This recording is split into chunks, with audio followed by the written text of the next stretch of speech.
Good morning. It's Mike Lynch with AmeriFirst Financial, and it's Monday morning, and it's time for your Monday morning mortgage update for the week of August the 16th. Happy Monday. Hope everybody had a great weekend. I'll tell you, if you like smoke and heat and more heat, it was a great time to be in Northern California. These fires are just overwhelming our area with smoke, and it was a very hot weekend. All our prayers and our gratitude go out to all the victims of the fires, all the firefighters that are fighting them. We hope these fires get put out very quickly. So let's talk about the markets, talk about mortgage rates, what happened last week and what's happening this week. So last week, ton of volatility. We actually saw rates end pretty close to the way they started. They ended Friday pretty similar to the start on Monday. But in between that, there was just a lot of ups and downs, a lot of volatility, a lot of rate lock flags. So we locked rates before they got worse, and again, ended the week even. So what are we looking at this week? We're looking at three things: COVID, taper, and then some economic reports and jobs. So let's talk about COVID. COVID hasn't been at the top of our list for quite some time that in what's affecting mortgage rates right now. And we've seen cases go way up globally within the U.S. 2 or 3 different variants are out there. And this really has a potential to curb or slow down any economic recovery or activity that we're hoping for in the future. China has closed one of their largest ports. They have travel restrictions. Their economy is slowing down. And that's a big impact because we're all global. The stuff we get, a lot of it comes from China. Right now, for example, builders are slowing down finishing and building houses, not because there's not a demand for it, but because they can't get the chips to put in the appliances. So they can't get the appliances to put in the houses, and they can't get finals, which allows them to sell the house.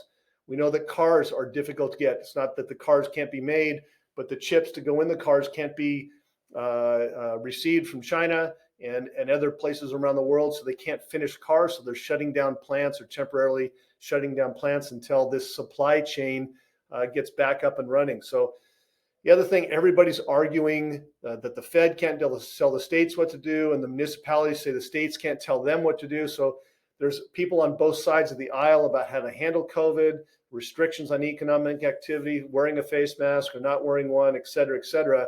All of this is creating fear and uncertainty in the consumer. And when we have fear and uncertainty, typically bond traders park their money in the safer bond market. And if there's more trading in the bond market, that's going to drive down mortgage rates because mortgage rates are traded in the bond market. So this COVID is actually good for our mortgage rates, good for pricing, not great for the long-term economy, obviously, and many other reasons.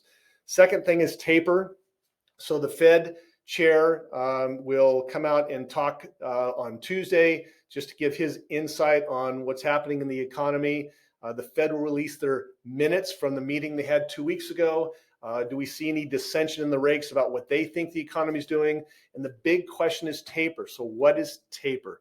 Taper is when the Fed stops buying mortgage-backed securities. We know that the Fed has been buying millions and billions of dollars of mortgage-backed securities since COVID started. Over a year and a half, they've been doing this.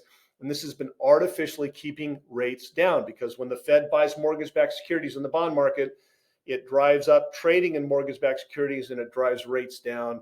And if the Fed starts to back off from that, and eventually they're going to have to do that, going to have to taper that buying, is that going to push rates up? The Fed now is really hasn't talked about taper in the past, but last week some key players really said, hey, maybe we should consider taper. If the economy is going to recover, we should consider tapering, pulling money out of buying mortgage-backed securities. Is that going to drive those rates up? Or will foreign investors, normal investors, your 401ks invested in the bond market, are they going to take that space that the Fed is vacating or will vacate? So when will the taper happen? We're going to get some insight on that this week. Is it going to happen next month, the end of the year, the first beginning of next year? Really, nobody knows. And then the third thing are reports and jobs. So a lot of housing data this week. Not much that's going to move mortgage rates.